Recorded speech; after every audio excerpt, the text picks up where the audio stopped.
Hello friends, welcome to study कर। दोस्तों, आज हम डिस्कस करेंगे 20 अगस्त 2024 के मोस्ट इंपॉर्टेंट करंट अफेयर्स के क्वेश्चन। तो आप इस पूरे लेक्चर को बहुत ही ध्यान से लास्ट तक जरूर देखिएगा। पहला और इंपॉर्टेंट क्वेश्चन है, लोक लेखा समिति के अध्यक्ष कौन बने हैं? आंसर हो जाएगा केसी वेणुगोपाल। तो देखिए, संसद में एक समिति बनाई जाती है जिसे लोक लेखा समिति बोलते हैं। तो उसके अध्यक्ष कौन बने हैं? केसी वेणुगोपाल। यानी पब्लिक अकाउंट कमेटी के चेयरमैन कौन बने हैं? केसी वेणुगोपाल। तो दोस्तों, अभी हाल ही में लोकसभा के अध्यक्ष ओम बिरला जी ने संसद की 5 नई समितियों का गठन किया है। वो समितियां कौन कौन सी हैं? अनुसूचित जाति और अनुसूचित जनजाति कल्याण committee, public undertaking committee, public account committee, अनुमान कमेटी और अन्य पिछड़ा वर्ग के कल्याण संबंधी कमेटी। तो इन 5 समितियों का गठन किया गया है लोकसभा के अध्यक्ष ओम बिरला जी के द्वारा। और ये जो कमेटियां बनाई गई हैं, ये सरकारी खर्चे की जांच करेंगी, यानी कि सरकार कितना कहां पर खर्च करती है, कैसे खर्च करती है। तो ये काम होगा इन समितियों का। तो दोस्तों, जो पब्लिक अकाउंट कमेटी है या पीएसी है, तो उसके अध्यक्ष बनाए गए हैं कांग्रेस सांसद केसी वेणुगोपाल। और इसके अलावा आपको याद रखना है कि केसी वेणुगोपाल वर्तमान में कांग्रेस के महासचिव भी हैं। देखिए, जो 5 नई समितियां बनाई गई हैं, उनके अध्यक्ष कौन कौन हैं, इनको भी डिस्कस कर लेते हैं। तो जो अनुसूचित जाति और जनजाति कल्याण समिति बनी है, उसके अध्यक्ष कौन है? फग्गन सिंह कुलस्ते, जो कि बीजेपी के सांसद हैं। और पब्लिक अंडरटेकिंग समिति के अध्यक्ष कौन बने हैं? बैजयंत पांडा, जो कि बीजेपी के सांसद हैं। पब्लिक अकाउंट समिति के अध्यक्ष तो केसी वेणुगोपाल बने हैं, इनका संबंध कांग्रेस से है। अनुमान कमेटी के अध्यक्ष कौन बने हैं? डॉक्टर संजय जायसवाल, जो कि बीजेपी के सांसद हैं। और अन्य पिछड़ा वर्ग के कल्याण संबंधी कमेटी के अध्यक्ष कौन बने हैं? गणेश सिंह, जो कि बीजेपी के सांसद हैं। तो ये सभी अध्यक्ष आप नोट कर लें। दोस्तों, लोक लेखा समिति के बारे में कुछ बेसिक पॉइंट जानते हैं। तो यह संसद की सबसे बड़ी समिति होती है और संसद के द्वारा हर साल लोक लेखा समिति का गठन किया जाता है। यानी कि हर साल लोक लेखा समिति का नए तरीके से गठन किया जाता है। यानी कि जो भी व्यक्ति लोक लेखा समिति का अध्यक्ष बनेगा, उसका कार्यकाल कितना होगा? 1 वर्ष का होगा। ठीक है। और अध्यक्ष की नियुक्ति कौन करता है? लोकसभा का अध्यक्ष। जैसे अभी ओम बिरला जी ने नियुक्ति की है केसी वेणुगोपाल की। लोक लेखा समिति में 22 सदस्य होते हैं, जिसमें से 15 सदस्य होते हैं लोकसभा से और 7 सदस्य होते हैं राज्यसभा से। लेकिन आपको याद रखना है कि जो लोकसभा से या राज्यसभा से सदस्य चुने जाएंगे, उसमें कोई ऐसा व्यक्ति शामिल नहीं होगा जो मंत्रिमंडल का हिस्सा हो। जैसे अमित शाह जी की बात करें तो वो मंत्री हैं, यानी वो कैबिनेट मंत्री हैं, तो उन्हें इस समिति का सदस्य नहीं बनाया जाएगा। इस समिति का काम होता है सरकारी खर्च की जांच करना, और इसका जो अध्यक्ष बनता है वो बनता है विपक्षी दल से। जैसे अभी बीजेपी की सरकार है, तो अध्यक्ष किसको बनाया गया है? कांग्रेस का, यानी कि विपक्षी दल का अध्यक्ष बनाया गया है। आप इस पूरे लेक्चर को बहुत ही ध्यान से लास्ट तक देखिएगा। लास्ट में आपसे क्वेश्चन पूछा जाएगा जिसका आंसर आपको कमेंट बॉक्स में देना है। अगर आप चैनल पर पहली बार आए हैं तो सब्सक्राइब कर लें, बेल आइकन भी दबा लें, जिससे आपको समय पर सबसे पहले नोटिफिकेशन मिल सकेगा। आप स्टडी करके ऐप को डाउनलोड कर लें। यहाँ पर आपको paid course, e book, test series, daily current affairs की पीडीएफ और टेस्ट पास मिल जाएगा। टेस्ट पास में क्या है? तो भारत में जितने भी कॉम्पिटिटिव एग्जाम आयोजित किए जाते हैं, उनके लिए टेस्ट मिल जाएगा। इस टेस्ट की वैलिडिटी होगी 1 वर्ष के लिए। तो ये काफी इंपॉर्टेंट टेस्ट है आपके एग्जाम के लिए, तो इसका उपयोग आप एक बार जरूर करिएगा। उसके लिए आपको ऐप डाउनलोड करना है। ऐप का लिंक डिस्क्रिप्शन बॉक्स में दिया गया है। बढ़ते हैं अगले क्वेश्चन की तरफ। अगला क्वेश्चन है, वीमेंस अंडर 19 वर्ल्ड कप 2025 किस देश में आयोजित किया जाएगा? तो यह मलेशिया में आयोजित किया जाएगा। दोस्तों, आपको याद रखना है कि ये जो वीमेंस अंडर 19 वर्ल्ड कप 2025 है, यह क्रिकेट से रिलेटेड है। तो जनवरी में इसकी शुरुआत होगी और 2 फरवरी को इसका फाइनल खेला जाएगा 2025 में। और यह वीमेंस अंडर 19 वर्ल्ड कप का दूसरा संस्करण है। पहला संस्करण 2023 में आयोजित किया गया था और इसको किसने जीता था? भारत ने जीता था। और पहला संस्करण दक्षिण अफ्रीका में आयोजित किया गया था। दोस्तों, जो 2025 में वीमेंस अंडर 19 वर्ल्ड कप होगा, उसमें 16 टीमें हिस्सा लेंगी। देखिए, ये जो वर्ल्ड कप है, ये मलेशिया में आयोजित किया जाना है। तो मलेशिया की कैपिटल क्या है? कुआलालंपुर। करेंसी है रिंगिट। और यहाँ के राजा या किंग हैं सुल्तान इब्राहिम इस्कंदर। पीएम है अनवर इब्राहिम। देखिए, भारत के 2 जहाज आईएनएस दिल्ली और आईएनएस शक्ति मई 2024 को मलेशिया के कोटा किनाबालू बंदरगाह पर पहुंचे थे। ये करंट अफेयर्स आप जरूर नोट करिएगा। यहाँ पर आप मलेशिया की लोकेशन देख सकते हैं, यह एशिया महाद्वीप में ही स्थित है, ठीक है। और अगर आप वर्ल्ड मैप में देखेंगे तो मलेशिया यहाँ पर स्थित है और यहाँ पर स्थित है इंडिया। आगामी खेल प्रतियोगिताएं देखते हैं तो क्रिकेट एशिया कप 2025 का आयोजन T20 फॉर्मेट में भारत में किया जाएगा और क्रिकेट एशिया कप 2027 का आयोजन वनडे फॉर्मेट में बांग्लादेश में किया जाएगा। महिला T20 विश्व कप 2024 का आयोजन बांग्लादेश में होगा, लेकिन आप याद रखिएगा कि यह हो सकता है कि दूसरे देश में भी हो, क्योंकि बांग्लादेश में आप हालात देख ही रहे हैं कि किस प्रकार के हालात हैं। वहां पर सरकार में अस्थिरता आ गई है, क्रिकेट बोर्ड के जो अध्यक्ष हैं वो अपने पद से इस्तीफा दे रहे हैं। तो ऐसे हालात में हो सकता है कि ये जो महिला T20 विश्व कप है 2024 का, ये किसी और देश में आयोजित किया जाए। भारत को भी ऑफर आया था, लेकिन भारत ने मना कर दिया है इस विश्व कप को आयोजित कराने से। ओलंपिक ई स्पोर्ट्स गेम्स 2025 का आयोजन सऊदी अरब में किया जाएगा। फिडे वर्ल्ड चैंपियनशिप मैच 2024 का आयोजन सिंगापुर में होगा। पुरुष FIH हॉकी विश्व कप 2026 का आयोजन बेल्जियम नीदरलैंड में होगा और महिला FIH हॉकी विश्व कप 2026 का आयोजन बेल्जियम नीदरलैंड में होगा। AFC महिला एशियाई कप 2026 की मेजबानी ऑस्ट्रेलिया करेगा। ग्रीष्मकालीन ओलंपिक 2028 लॉस एंजल्स अमेरिका में किया जाएगा और क्रिकेट विश्व कप 2027 का आयोजन दक्षिण अफ्रीका, नामीबिया और जिम्बाब्वे में किया जाएगा।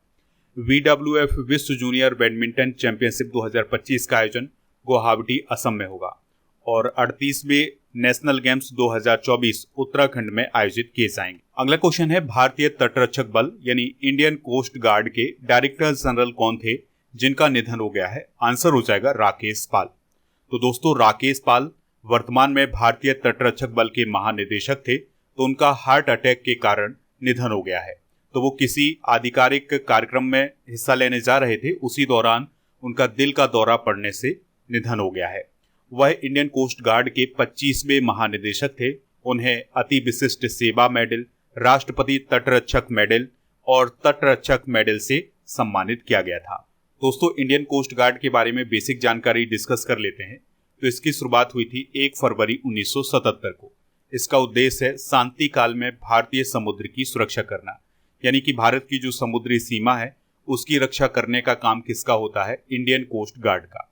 यह रक्षा मंत्रालय के अधीन काम करता है और यह समुद्री तस्करी को रोकने का भी काम करता है, यानी समुद्र में जो तस्करी होती है उसको रोकना भी इसका काम होता है। तटरक्षक दिवस कब मनाया जाता है? 1 फरवरी को। हाल ही में हुए कुछ प्रमुख निधन डिस्कस कर लेते हैं। जैसे मेघालय के पूर्व चीफ मिनिस्टर सालसेंग मराक का निधन हुआ है। अब आप कमेंट बॉक्स में ये बताइएगा कि वर्तमान में मेघालय के चीफ मिनिस्टर कौन है। अग्नि मिसाइल की जनक RN अग्रवाल का भी हाल ही में निधन हुआ है। पूर्व विदेश मंत्री नटवर सिंह का निधन हुआ है। नोबेल पुरस्कार विजेता भौतिक विज्ञानी सुंग दाओ का भी अभी हाल ही में निधन हुआ है। गांधीवादी शोभना रानाडे का निधन हुआ है। पश्चिम बंगाल के पूर्व चीफ मिनिस्टर बुद्धदेव भट्टाचार्य का निधन हुआ है। भरतनाट्यम नृत्यांगना यामिनी कृष्णमूर्ति का निधन हुआ है। पूर्व क्रिकेटर अंशुमान गायकवाड़ का और मध्य प्रदेश के दिग्गज बीजेपी के नेता रहे हैं प्रभात झा, उनका भी अभी हाल ही में निधन हुआ है। अगला क्वेश्चन आपसे पूछा जा रहा है, मन्या चेबाड़ी किस राज्य का पहला सौर गांव बना है? आंसर हो जाएगा महाराष्ट्र। तो महाराष्ट्र राज्य का पहला सौर गांव बना है मन्या चेबाड़ी। इस गांव का उद्घाटन किसने किया है? महाराष्ट्र के चीफ मिनिस्टर एकनाथ शिंदे ने। अब महाराष्ट्र के द्वारा 70 से अधिक गांवों को इस परियोजना में शामिल किया जाएगा, यानी आने वाले समय में 70 से अधिक गांवों को सौर गांव बनाया जाएगा। दोस्तों, सौर गांव का मतलब ये है कि उस गांव में जितने भी उपकरण होंगे या जितनी भी चीजें चल रही होंगी वो सौर ऊर्जा से चल रही होंगी। तो अगले 1.5 साल में महाराष्ट्र में सौर ऊर्जा से 12,000 मेगावाट बिजली पैदा की जाएगी। तो ये प्रोजेक्ट भी चल रहा है महाराष्ट्र में। चलिए कुछ इंपॉर्टेंट फैक्ट डिस्कस करते हैं। तो स्पेन अभी हाल ही में अंतरराष्ट्रीय सौर गठबंधन का 99वां सदस्य बना है। जापान को पीछे छोड़ते हुए भारत विश्व का तीसरा सबसे अधिक सौर ऊर्जा उत्पादक देश बना है। पराग्वे अंतरराष्ट्रीय सौर गठबंधन यानी ISA में शामिल होने वाला 100वां पूर्ण सदस्य बन गया है। मध्य प्रदेश का पहला सौर ऊर्जा संचालित शहर कौन है? सांची। केरल में भारत की पहली सौर ऊर्जा से संचालित नौका आदित्य शुरू की गई है। उत्तर भारत की सबसे बड़ी फ्लोटिंग सौर ऊर्जा परियोजना चंडीगढ़ में तैयार की गई है। सौर पार्क क्षमताओं में राजस्थान और आंध्र प्रदेश अग्रणी राज्य हैं। अयोध्या में सरयू नदी पर सौर ऊर्जा से संचालित जहाज चलाए जाएंगे और इन जहाजों का नाम क्या होगा? रामायण। अच्छा, उत्तर प्रदेश का सौर शहर कौन बनने जा रहा है? तो वो अयोध्या बनने जा रहा है। इस बात को भी आप याद रखना। आंसर हो जाएगा, भारत ने किस देश को 1400 किलोग्राम कैंसर रोधी दवाएं भेजी हैं? आंसर हो जाएगा सीरिया को। तो दोस्तों, भारत ने अभी हाल ही में सीरिया की मदद की है और सीरिया को लगभग 1400 किलोग्राम कैंसर रोधी दवाएं भेजी हैं, यानी कि ऐसी दवाएं भेजी हैं जो कैंसर को रोकने का काम करती हैं या कैंसर के उपचार में ये काम करती हैं। इस वर्ष मई में सीरिया की जो प्रथम महिला है अस्मा असद, उनको ल्यूकेमिया होने का पता चला था। ल्यूकेमिया क्या है? यह ब्लड कैंसर है। कैंसर हो जाता है तो उसे ल्यूकेमिया बोला जाता है। यह ब्लड में मौजूद व्हाइट ब्लड सेल्स को प्रभावित करता है, यानी कि जो WBC होती है उसको ये प्रभावित करता है। सीरिया की बात आई है तो यह एशिया महाद्वीप में ही स्थित है और यह इजराइल और इराक के बीच बसा हुआ है। यहाँ पर इजराइल है और यहाँ पर इराक, और बीच में है कौन? सीरिया। ये काफी अशांत क्षेत्र माना जाता है। ISIS जो था वो यहीं से निकला हुआ एक संगठन है और यहीं पर इसने ज्यादा प्रभाव भी डाला हुआ है। यहाँ की राजधानी क्या है? दमिश्क। राष्ट्रपति है बशर अल असद और यहाँ की करेंसी है सीरियाई पाउंड। दोस्तों, अप्रैल 1946 को सीरिया को फ्रांस से स्वतंत्रता मिली थी। देखिए, अभी हाल ही में ग्लोबल लिवेबिलिटी इंडेक्स 2024 जारी किया गया है, तो इसके अनुसार सबसे खराब शहर कौन है? वो है सीरिया की राजधानी दमिश्क। कुछ important international current affairs discuss कर लेते हैं। तो WHO ने अभी ये बताया है कि सूडान देश में हैजा के कारण 316 लोगों की मौत हो गई है, यानी कि सूडान में हैजा फैला हुआ है और वहां पर 316 लोगों की मौत हो गई है। हैजा के बारे में आपको याद रखना है कि हैजा विब्रियो कोलेरा बैक्टीरिया के कारण फैलता है। पेरू देश में 3800 वर्ष पुराने मानव के अवशेष अभी हाल ही में मिले हैं। WHO ने अभी हाल ही में एमपॉक्स को वैश्विक स्वास्थ्य आपातकाल घोषित किया है। ऑस्ट्रेलिया, अमेरिका, ब्रिटेन ने परमाणु पनडुब्बी समझौता अभी हाल ही में किया है। दक्षिण अफ्रीका ने अपना पहला व्यापक जलवायु परिवर्तन कानून अभी हाल ही में पारित किया है और चाइना ने विश्व की पहली carbon fibre high speed train का अनावरण किया है। अगला क्वेश्चन है, भारतीय नौसेना के INS तबर ने किस देश का दौरा किया है? आंसर हो जाएगा डेनमार्क। तो दोस्तों, भारतीय नौसेना का एक जहाज है जिसका नाम है INS तबर, तो वो डेनमार्क के एसबर्ग पर अभी हाल ही में पहुंचा है। और INS तबर के इस दौरे का उद्देश्य क्या है? तो दोनों देशों के बीच के संबंध मजबूत करना। अच्छा, INS तबर अभी हाल ही में चर्चा में इसलिए भी रहा है क्योंकि यह रूस के 328वें रूसी सेना दिवस परेड समारोह का हिस्सा बना था। इसके अलावा INS तबर ने रूस के साथ समुद्री साझेदारी अभ्यास यानी MPX में भी हिस्सा लिया था, तो इसलिए ये काफी चर्चा में रहा है अभी हाल ही में। INS तबर का निर्माण रूस के सेंट पीटर्सबर्ग के बाल्टिक शिपयार्ड में किया गया था और INS तबर को 2004 में भारतीय नौसेना में शामिल किया गया था। दोस्तों, यहाँ पर बात हुई है डेनमार्क की, तो डेनमार्क की राजधानी है कोपेनहेगन। सम्राट है फ्रेडरिक 10, प्रधानमंत्री हैं मैटे फ्रेडरिक्सन, करेंसी है डेनिश क्रोन। दोस्तों, डेनमार्क के जो निवासी थे वो भी भारत में आए थे, उन्होंने भी भारत में व्यापार किया था। तो जो डेनिश ट्रेडिंग कंपनी थी वो 1616 में भारत पहुंची थी। इस बात को भी आप याद रखिएगा। देखिए, भारतीय नौसेना की बात हुई है तो इसकी स्थापना 1612 में की गई थी और 1950 में इसका पुनर्गठन किया गया था, यानी कि जब 26 जनवरी 1950 को हमारा संविधान लागू हुआ था तब इसका पुनर्गठन भी किया गया था। और इसका काम है भारत के समुद्री हितों की और सीमा की रक्षा करना। आदर्श वाक्य है सम नो वरुणः। नौसेना दिवस कब मनाया जाता है? 4 दिसंबर को। वर्तमान में भारतीय नौसेना के प्रमुख कौन है? दिनेश कुमार त्रिपाठी। अगला क्वेश्चन है, वेस्टर्न इंडिया बिलियर्ड्स फाइनल किसने जीता है? आंसर हो जाएगा इसका पंकज आडवाणी। तो अभी हाल ही में पंकज आडवाणी ने एस श्रीकृष्ण को हराकर मुंबई में वेस्टर्न इंडिया बिलियर्ड्स और स्नूकर चैंपियनशिप को जीत लिया है। पंकज आडवाणी स्नूकर और बिलियर्ड्स के खिलाड़ी हैं। उन्हें पुणे का राजकुमार भी कहा जाता है। पंकज आडवाणी को 2004 में अर्जुन पुरस्कार, 2006 में मेजर ध्यानचंद खेल रत्न पुरस्कार, 2009 में पद्मश्री और 2018 में उन्हें पद्म भूषण से सम्मानित किया गया है। स्पोर्ट्स से रिलेटेड कुछ इंपॉर्टेंट करंट अफेयर्स डिस्कस कर लेते हैं। तो स्पेन ने अभी हाल ही में इंग्लैंड को 2-1 से हराकर चौथी बार यूरो कप का खिताब जीता है। यूरो कप फुटबॉल से संबंधित है। विश्वनाथन आनंद ने 10वीं बार लियोन मास्टर्स का खिताब अपने नाम किया है और यह शतरंज से संबंधित खिताब है, इस बात को भी आप याद रखें। कपिल देव अभी हाल ही में professional golf tour of India के अध्यक्ष चुने गए हैं। T20 विश्व कप 2024 भारत ने दक्षिण अफ्रीका को हरा करके जीता है। स्मृति मंधाना वनडे में लगातार शतक लगाने वाली पहली भारतीय महिला क्रिकेटर बनी है। नेक्स्ट क्वेश्चन है, नेपाल अकादमी और भारत के किस विश्वविद्यालय ने नेपाली भाषा और संस्कृति अनुसंधान के लिए समझौता किया है? आंसर हो जाएगा बनारस हिंदू यूनिवर्सिटी। तो बनारस हिंदू विश्वविद्यालय या बनारस हिंदू यूनिवर्सिटी और नेपाल अकादमी के बीच में नेपाली भाषा और संस्कृति अनुसंधान के लिए एक समझौता हुआ है। तो इस समझौते का उद्देश्य है नेपाली भाषा, साहित्य, संस्कृति और दर्शन में अनुसंधान और आदान प्रदान को बढ़ावा देना, यानी नेपाली भाषा के विकास के लिए यह समझौता किया गया है। दोस्तों 1992 में जो 71वां संविधान संशोधन हुआ था, उसमें भारतीय संविधान की 8वीं अनुसूची में 3 भाषाएं शामिल की गई थी, जिसमें कोंकणी, मणिपुरी और नेपाली शामिल थी। यानी नेपाली जो है वो भारतीय संविधान की 8वीं अनुसूची में शामिल है। भारतीय संविधान की 8वीं अनुसूची में 22 आधिकारिक भाषाएं शामिल हैं। भारतीय संविधान के भाग 17 में अनुच्छेद 343 से 351 तक आधिकारिक भाषाओं का वर्णन किया गया है।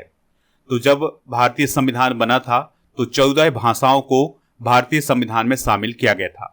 फिर इसके बाद 1967 में 21वां संविधान संशोधन हुआ और इसमें सिंधी भाषा को जोड़ा गया था।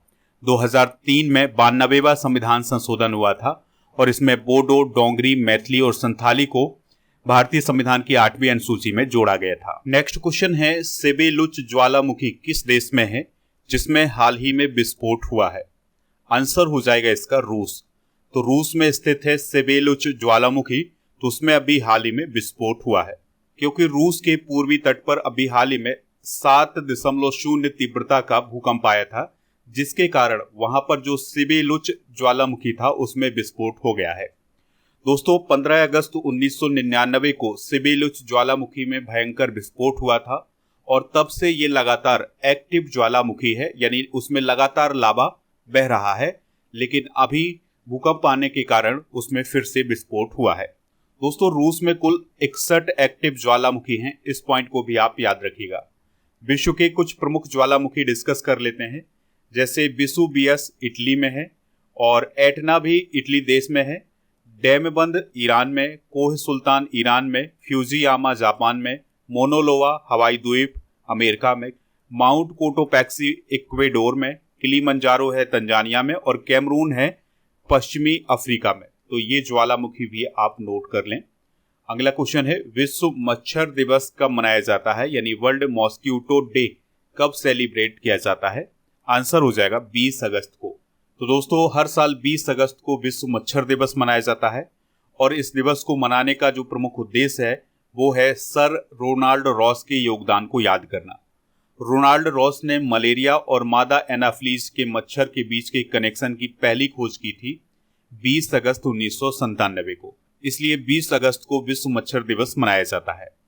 दोस्तों आपको याद रखना है कि सर रोनाल्ड रॉस ने ये बताया था कि मादा एनाफ्लीज मच्छर मनुष्यों के बीच मलेरिया का संचार करता है, यानी मादा एनाफ्लीज मच्छर के काटने से ही मलेरिया फैल सकता है।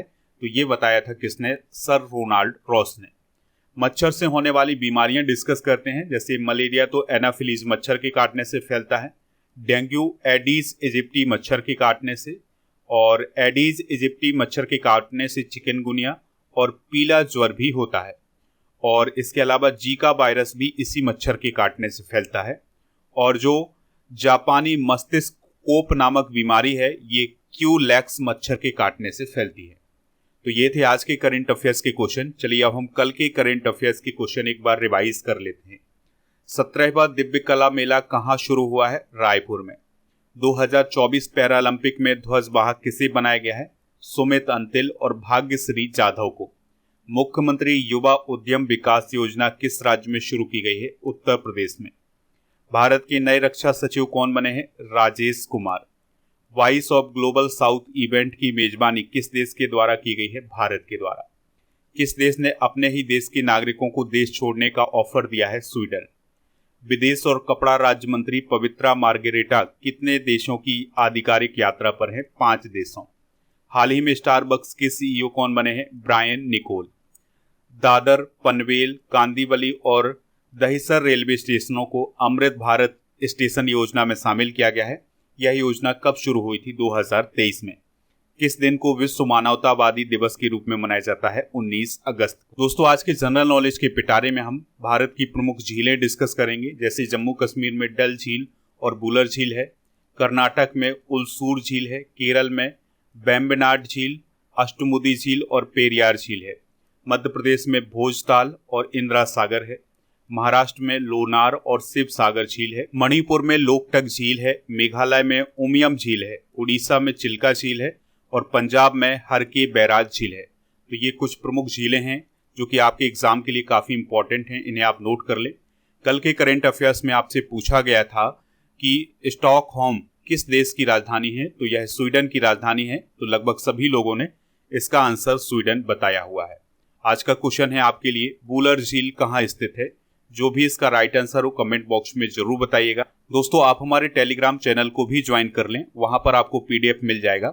तो टेलीग्राम चैनल को ज्वाइन करने के लिए आपको टेलीग्राम पर जाना है और स्टडी कर ऑफिशियल सर्च करना है, तो चैनल मिल जाएगा।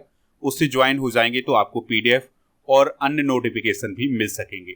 स्टडी कर के ऐप को जब आप डाउनलोड करेंगे तो वहां पर आपको paid course, e book, test series, daily current affairs ये सभी मिल जाएगा। इसके अलावा दोस्तों, जनवरी से अगस्त 2024 तक के यानी 8 महीने के करेंट अफेयर्स की ई बुक मिल जाएगी, जिसमें 500 MCQs इंक्लूड किए गए हैं करेंट अफेयर्स के। तो ये दोनों मीडियम में मिलेगी, तो ये काफ़ी इंपॉर्टेंट है एग्जाम की दृष्टि से। जुलाई 2024 की मंथली करेंट अफेयर्स की ई बुक भी आपको वहां पर मिल जाएगी। ऐप पर डेली करेंट अफेयर्स का टेस्ट आयोजित किया जाता है, तो इससे भी आप वहां पर जुड़ सकते हैं। और ई बुक वाले सेक्शन पर जाएंगे तो आपको monthly current affairs, yearly current affairs, half yearly current affairs, इसके अलावा जीके की ई बुक भी मिल जाएगी। दोस्तों, आप हमारे व्हाट्सएप चैनल और इंस्टाग्राम पेज को भी फॉलो कर सकते हैं। इन सभी का लिंक डिस्क्रिप्शन बॉक्स में दिया गया है।